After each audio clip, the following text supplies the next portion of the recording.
I'm Madison Walker, 34, and I built my yacht charter business from nothing but dreams and determination. Growing up as the responsible one, while my wealthy stepmother Gwendolyn and stepsister Rachel looked down on me, became my normal. Our annual family cruise was the one tradition I still valued, despite the tension. So when Dad called to say I wasn't invited this year, the betrayal cut deep. Before I tell you how I turned this rejection into the most satisfying moment of my life, let me know where you're watching from and hit that subscribe button if you've ever had to stand up to family who took you for granted. My childhood wasn't exactly picture perfect. My mom left when I was only 3, leaving my dad to raise me on his own. We weren't rich by any means, but we got by. Dad worked as a maintenance manager at the local marina in Newport, Rhode Island.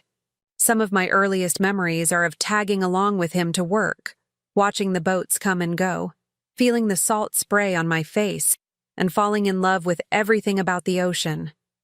Those days at the marina shaped me. While other kids had fancy toys, I had boats to explore and sailors' stories to listen to. Dad taught me everything about vessels, from basic maintenance to navigation. By 12, I could tie every knot in the book and identify most boats by their silhouettes. On the horizon, the water wasn't just a place to visit, it was home. Everything changed when I turned 14. Dad met Gwendolyn Pierce at a yacht club fundraiser where he was working. She was everything he wasn't, polished, sophisticated, and dripping with old money. Within 6 months, they were married, and our humble 2-bedroom apartment was traded for her sprawling waterfront mansion. Suddenly, I had a new family, my stepsister Rachel, who was exactly my age but seemed decades ahead in terms of social graces and designer clothing, and my stepbrother Tyler, who was 2 years younger and the only one who seemed remotely interested in getting to know me. While Tyler and I found common ground through our shared interest in marine biology, Rachel made it clear from day one that I was an unwelcome addition to her perfect world. Dad changed after marrying Gwendolyn. The man who once taught me to stand my ground became someone who constantly acquiesced to his new wife's wishes. He transitioned from the confident, hard-working father I knew to a passive husband who seemed to walk on eggshells around Gwendolyn. Watching him transform was like losing him in slow motion. Despite the new family dynamics, I stayed focused on my goals. While Rachel spent her weekends at country clubs and shopping sprees funded by Gwendolyn's credit cards, I continued working at the marina. By the time high school graduation rolled around, I had enough saved for my first semester at Coastal Business School, where I studied while working part-time at various yacht clubs. College was tough, but fulfilling. While my stepsister partied through her business degree at an Ivy League school her mother paid for, I worked 60-hour weeks between classes and yacht club jobs. I learned every aspect of the maritime luxury, business from the ground up, client relations, scheduling, maintenance, staffing, and the fine details that make or break a customer experience. My senior project became the blueprint for what would eventually become Walker Maritime Experiences. I started small, a single speedboat rental service operating out of a tiny slip I could barely afford. Within 5 years, that single boat grew to a fleet of 5. By the time I turned 30, Walker Maritime had become one of the premier yacht charter companies on the East Coast, with a fleet of 15 luxury vessels and a waiting list of elite clients. The family cruise tradition began 5 years ago, supposedly as a way to bring everyone together. Gwendolyn suggested an annual week-long charter to celebrate the family's success. Of course, she never acknowledged that my company was thriving. In her eyes, I was still the maintenance man's daughter playing with boats. During these cruises, I was always invited but treated as an afterthought. Gwendolyn would make all the arrangements without consulting me, despite my expertise in the industry. Rachel would spend the entire time on her phone, occasionally looking up to make a backhanded comment about how quaint my business was compared to her corporate job, that Gwendolyn's connections had secured for her. Still, I tried.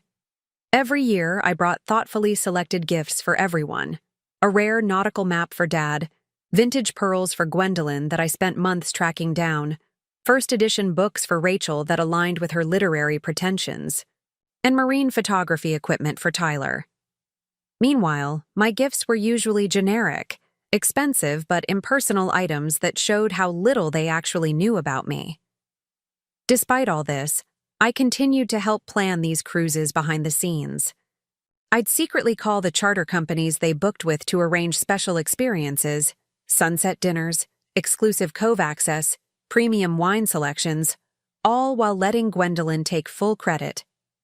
I did it for Dad, hoping he'd see glimpses of the daughter who still loved him, even as he faded into Gwendolyn's shadow more each year. This year's cruise was supposed to be special. I'd just finalized the purchase of a stunning new yacht for my fleet, the Azure Dream, and secretly hoped the family might consider chartering from my company for once. I spent weeks picking out perfect gifts, a vintage captain's compass for Dad that once belonged to a famous New England sailor, a rare blue diamond bracelet for Gwendolyn that matched her favorite earrings, a first edition Hemingway for Rachel, and an underwater drone for Tyler's marine research. I was wrapping Tyler's gift when my phone rang. Dad's name flashed on the screen, and I answered with a smile, expecting to discuss cruise details. "Madison, sweetheart," he began, his voice unnaturally tight. "How are you doing?" Something in his tone made my stomach drop. "I'm good, Dad. Just getting ready for the cruise next month. Is everything okay?" The silence that followed lasted a beat too long. "About that, there's been a slight change of plans this year."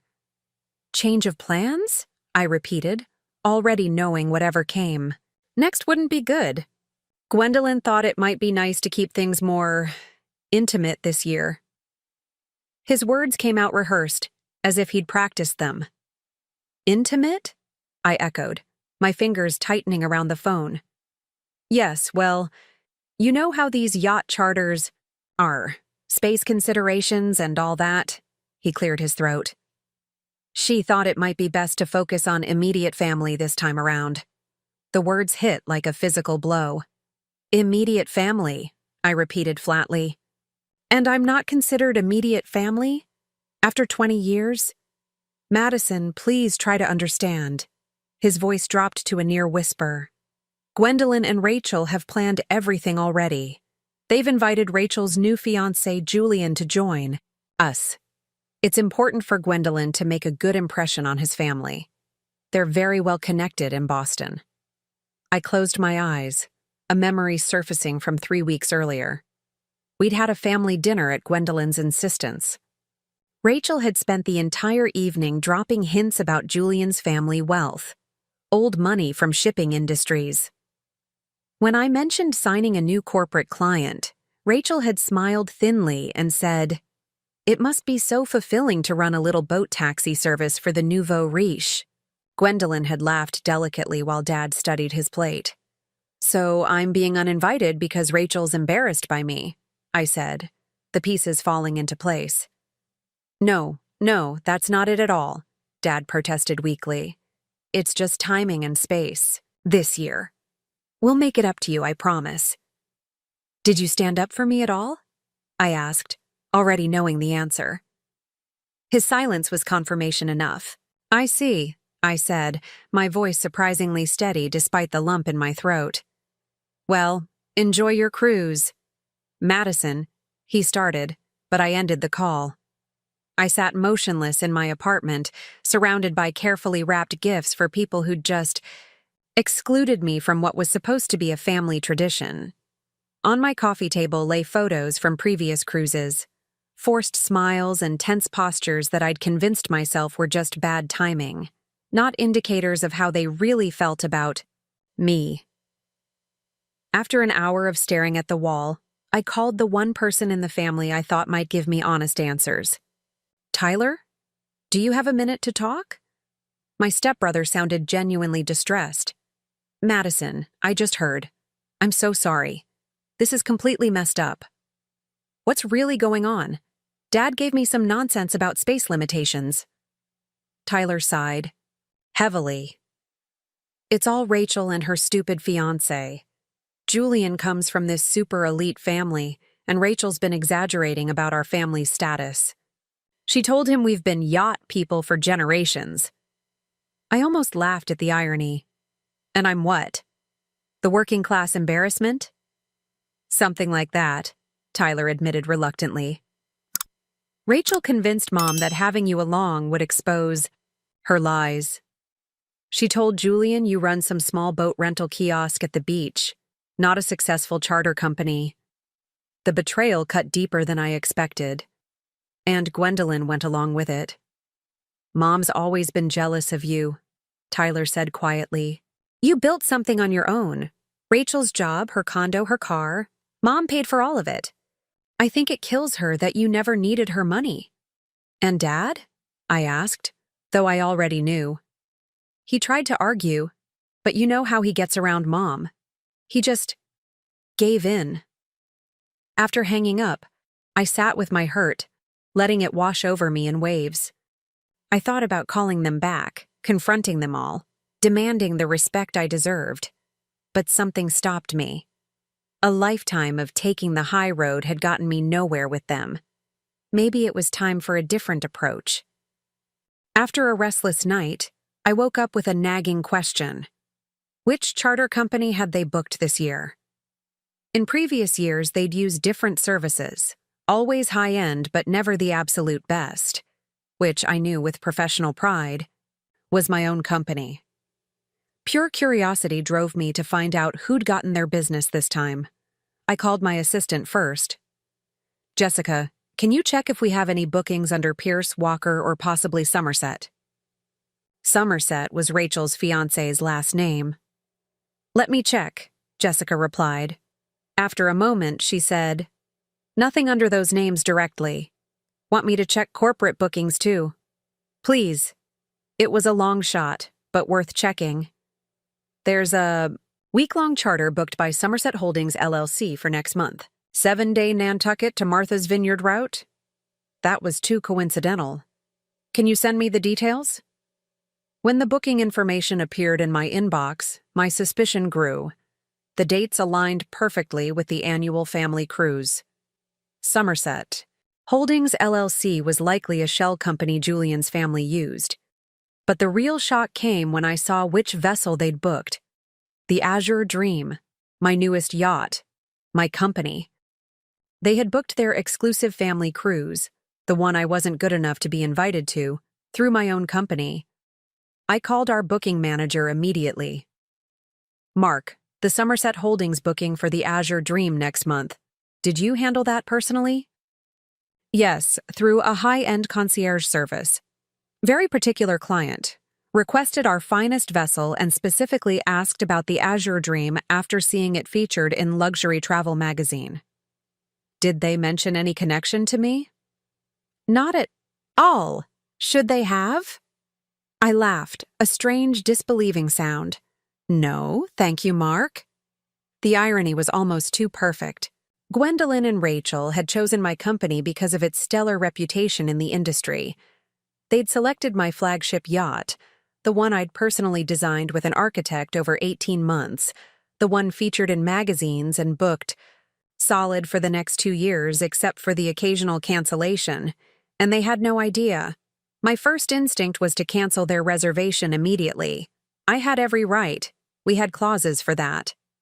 But cancellation felt too simple, too expected. It wouldn't teach them anything about respect or consequences. That night, I called my best friend Jasmine, who'd been by my side since college, through every up and down of building my business. They did what? She exclaimed after I explained the situation. And they booked your yacht? Your actual company? The Azure Dream. My baby. I couldn't help but laugh at the absurdity. So what are you going to do? Please tell me you're not just going to let this go like you always do. Her words stung with truth. I had always taken the high road with my family, swallowing their slights and microaggressions year after year. I'm thinking of canceling their booking, I admitted. Jasmine was quiet for a moment. That seems unsatisfying and not very you. What do you mean? Canceling is reactive. You're a strategist, Madison. You built an empire by thinking 3 steps ahead. There has to be a more educational response. As we talked through possibilities, an idea began to form. Outrageous. At first, then increasingly perfect.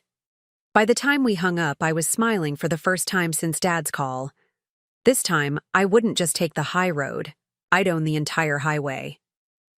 The next morning, I met Jasmine for coffee to flesh out the details of what we'd dubbed Operation Family Education.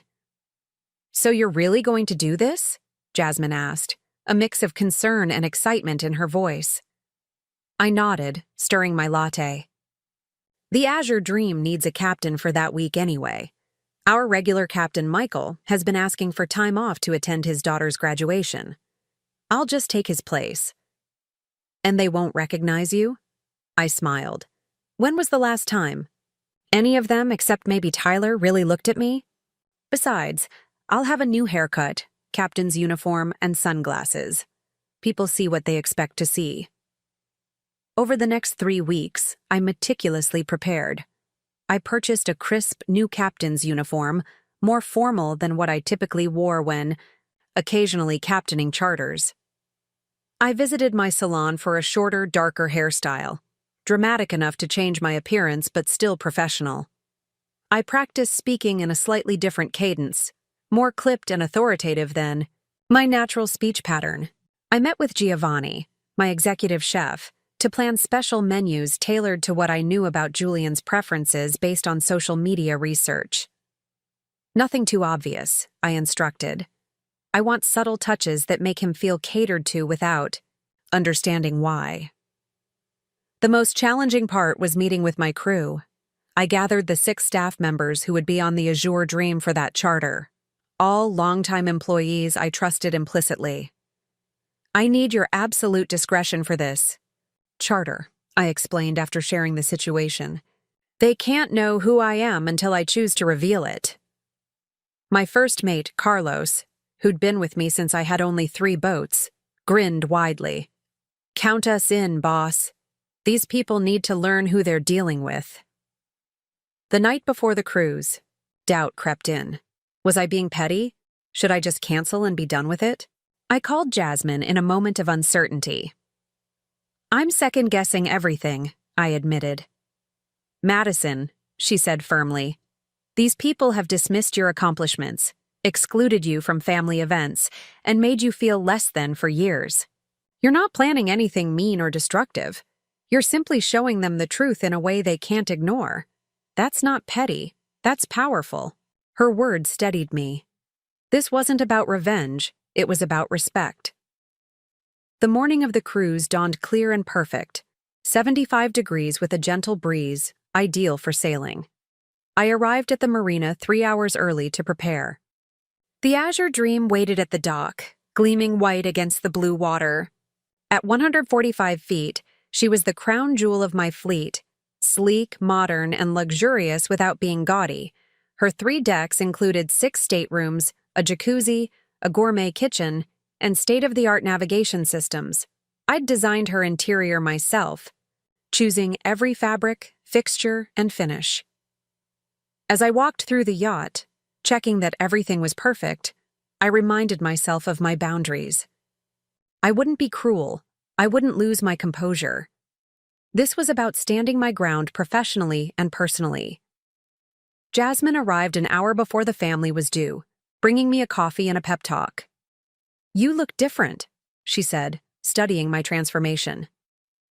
The haircut really works, and that uniform, she whistled appreciatively. Different enough? I asked, securing my captain's hat. Definitely. Plus, they're not expecting you. Their brains won't make the connection. She squeezed my hand. You've got this. I took my position at the helm, heart racing despite my careful preparation. Through the windows, I saw the familiar black SUV pull up to the marina entrance. Showtime. From my vantage point on the bridge, I watched my family approach. Dad looked uncomfortable in pressed khakis and a blue blazer that Gwendolyn had probably selected. Gwendolyn herself walked with perfect posture in a white linen outfit that probably cost more than some people's monthly rent. her blonde hair immaculately styled despite the breeze. Rachel strode beside a tall, conventionally handsome man I assumed was Julian, her arm possessively linked with his. Tyler trailed behind, looking like he wished he were anywhere else. Carlos greeted them at the gangway. "Welcome to the Azure. Dream, we're honored to have you aboard." Gwendolyn smiled thinly. "We expect nothing but the best. I trust everything is prepared to our specifications?" "Of course, ma'am. The crew will show you to your staterooms." I watched through the security cameras as they toured the yacht. Their reactions would have been satisfying under any circumstances. Mouths agape at the hand-carved mahogany details, appreciative murmurs at the Italian marble bathrooms, and genuine awe at the panoramic views from the main salon. But knowing they had no idea this was all my creation made it exceptional. "My goodness," I heard Gwendolyn say loudly, clearly for Julian's benefit. "I'm so pleased with my selection. It's challenging to find truly superior vessels these days, but I have an eye for these things." Rachel laughed, that practiced social laugh she'd perfected years ago.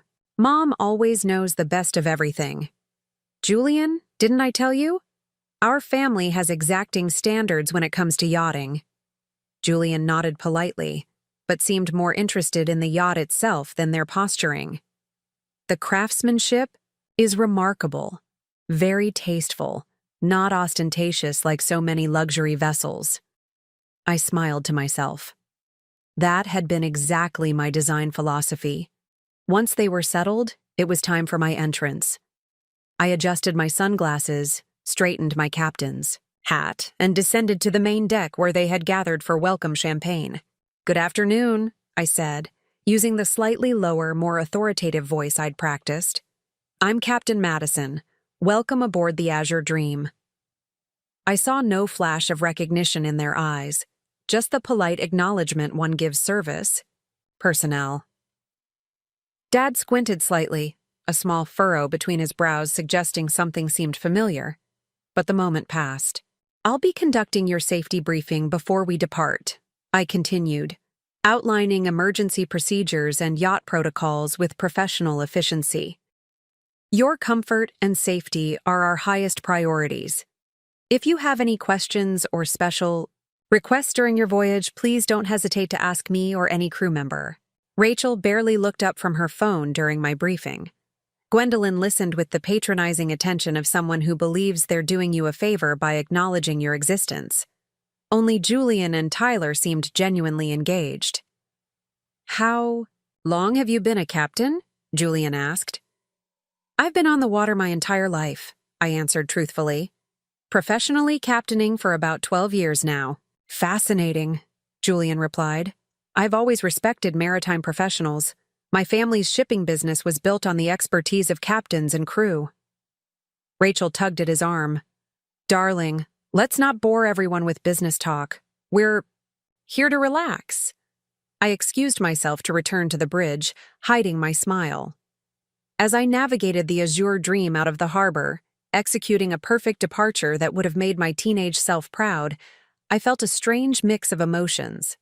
Hurt at being so easily dismissed by my own family, yet validation that they truly had no idea what I'd built.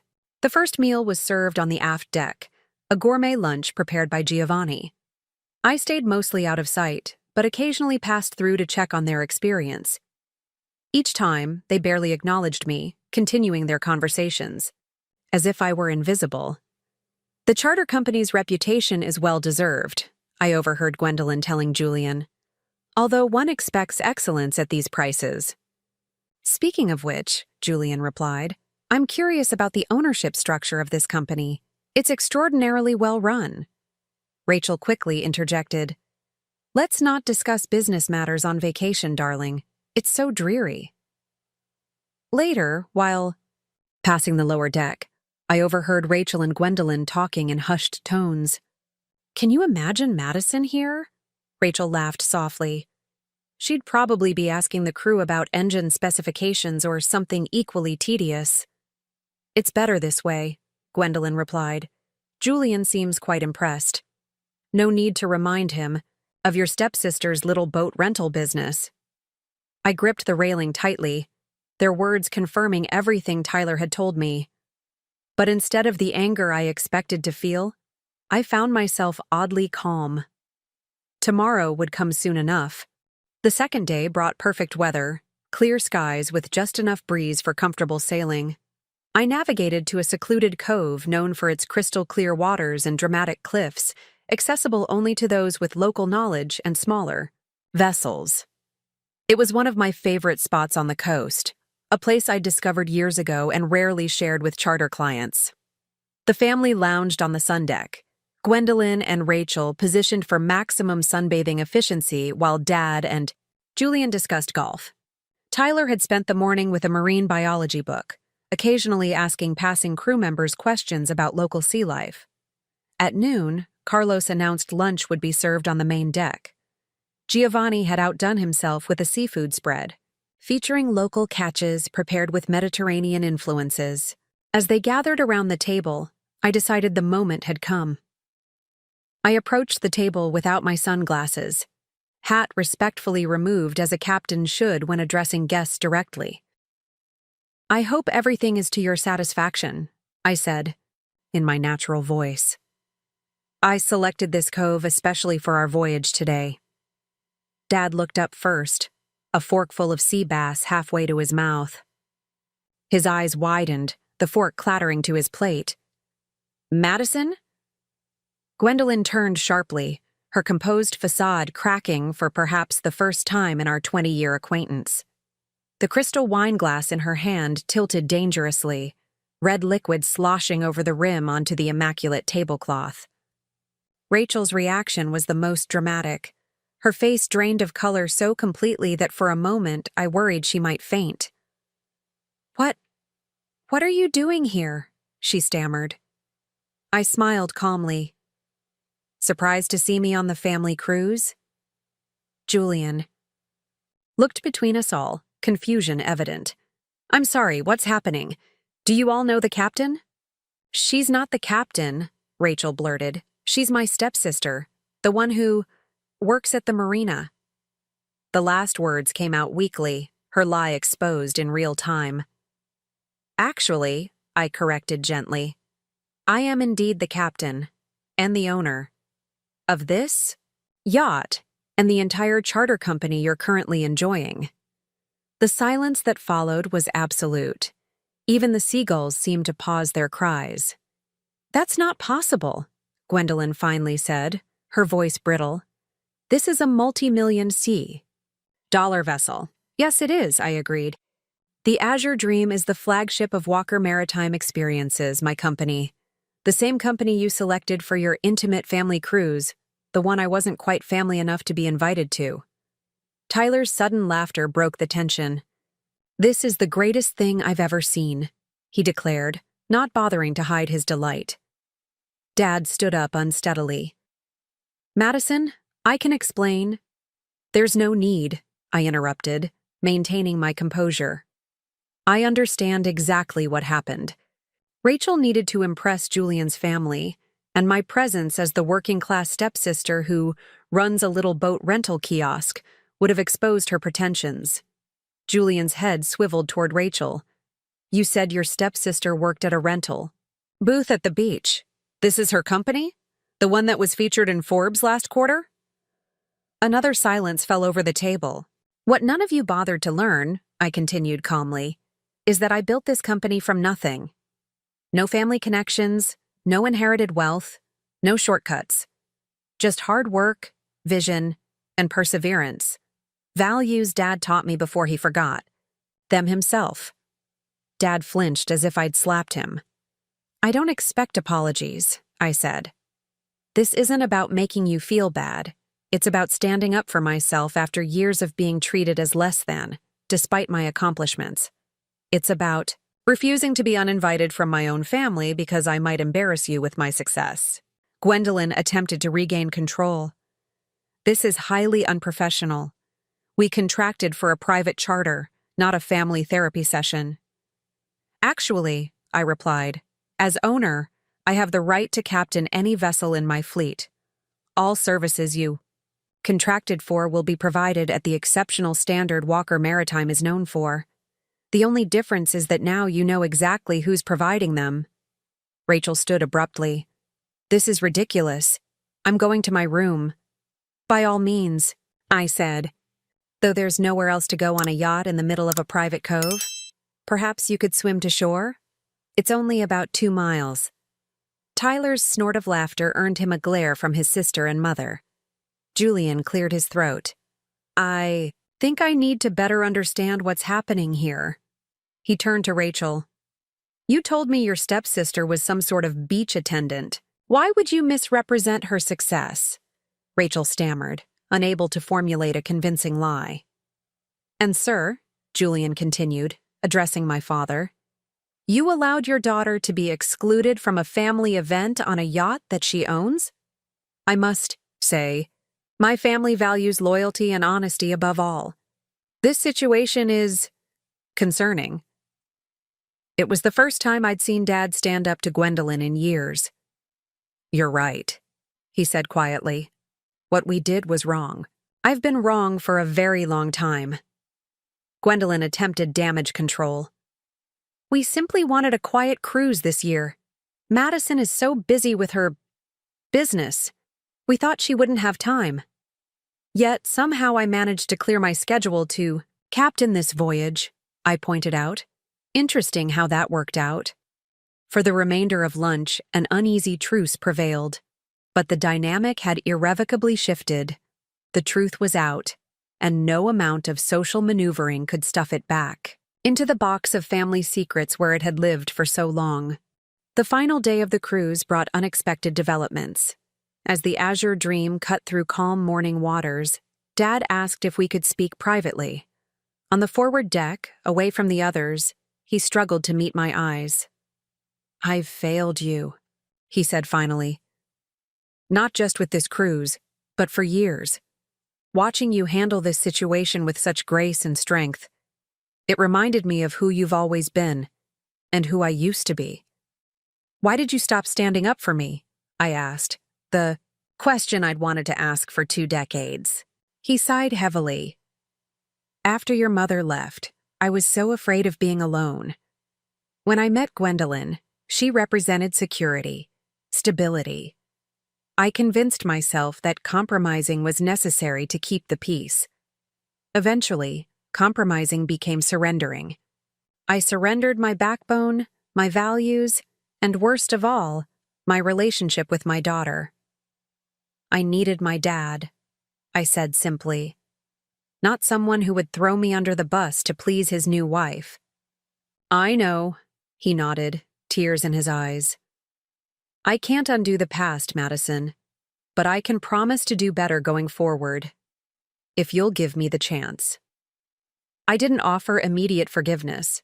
That would come with time and consistent action. But I did agree to a fresh start with clear boundaries. No more allowing Gwendolyn or Rachel to dictate our relationship. No more pretending my career is less than it is. No more exclusion. He agreed to all my terms, adding, "I'm so proud of what you've built, Madison. I should have said that every day." Later that morning, Julian approached me on the bridge as I checked our course back to harbor. "I owe you an apology," he said without preamble. "You don't know me well enough to owe me anything," I replied. "Perhaps not, but I participated in a situation that was created to exclude you, however unwittingly. That deserves an apology." He paused.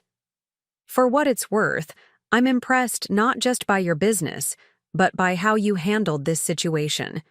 Many would have canceled the charter or created a scene." "That wouldn't have solved anything," I said. Julian nodded thoughtfully. "Rachel and I have some things to discuss when we return. Honesty is essential in any relationship." Rachel herself maintained a chilly distance, though I occasionally caught her watching me with an expression I couldn't quite decipher. Something between resentment and reluctant respect. She'd lost the upper hand in a game I hadn't even known we were playing, and clearly didn't know how to proceed.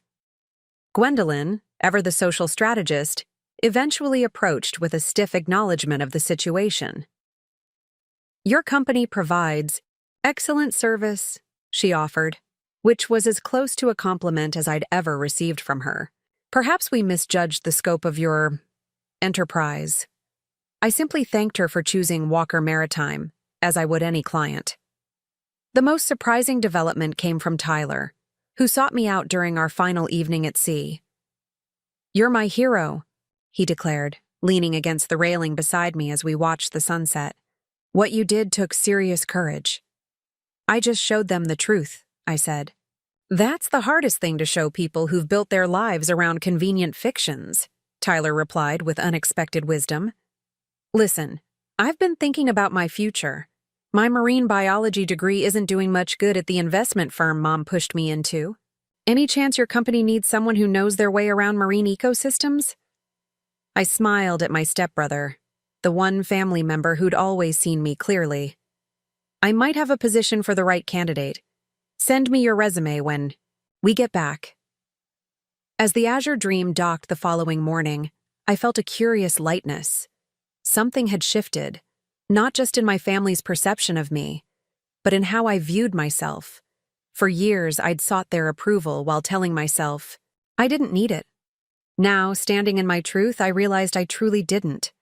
That evening, I met Jasmine for dinner, recounting the experience over pasta and wine. "So what happens now?" she asked. "Now, I keep building my company, living my life, and enforcing my boundaries," I replied. "The rest is up to them." In the months that followed, things evolved in ways I couldn't have predicted. Dad began calling regularly, without Gwendolyn's knowledge at first, then openly as he reclaimed his independence. Our relationship wasn't instantly healed, but it was honest. For the first time in decades, Julian reached out 3 months later. He and Rachel had broken up, their relationship unable to survive the exposure of her deceptions. He proposed a business partnership between his family's shipping company and my charter business that proved mutually beneficial. Tyler joined Walker Maritime as our environmental compliance officer, his passion for marine conservation bringing valuable perspective to our operations. He flourished away from Gwendolyn's controlling influence, eventually developing an eco-friendly certification program for luxury vessels that earned industry recognition. Rachel and Gwendolyn remained distant, though Christmas cards and occasional, stiff family gatherings kept minimal connections intact. Some relationships can't be fully repaired, and that's okay. My own healing journey took time. The initial vindication gave way to more complex emotions. Sadness for the family relationships I'd never truly had, anger at years of diminishment, and finally, peace in knowing I'd stood up for myself with dignity. I expanded my business with newfound confidence, no longer seeking validation from those who couldn't or wouldn't give it. I built connections with friends and colleagues who appreciated me for who I was, creating a chosen family based on mutual respect rather than obligation. Through it all, I learned the crucial difference between forgiveness and being a doormat. Forgiveness doesn't mean allowing the same treatment to continue. It means releasing the anger while maintaining healthy boundaries. Sometimes, the most powerful response to those who've underestimated you isn't loud confrontation, but quiet competence and the courage to show them exactly who you are. If you're facing similar family dynamics or struggling with people who diminish your accomplishments, remember that standing in your truth isn't petty or vindictive. It's necessary for your self-respect. You don't need to create elaborate revelations like I did. Sometimes simply refusing to hide your light is revolutionary enough. Have you ever had to stand up to family members who didn't appreciate your success? I'd love to hear your stories in the comments below. And if this story resonated with you, please hit that subscribe button and share with someone who might need to hear that it's okay to be proud of what they've built. Thank you for listening, and remember, the most satisfying success is the kind you create on your own terms, whether others recognize it or not.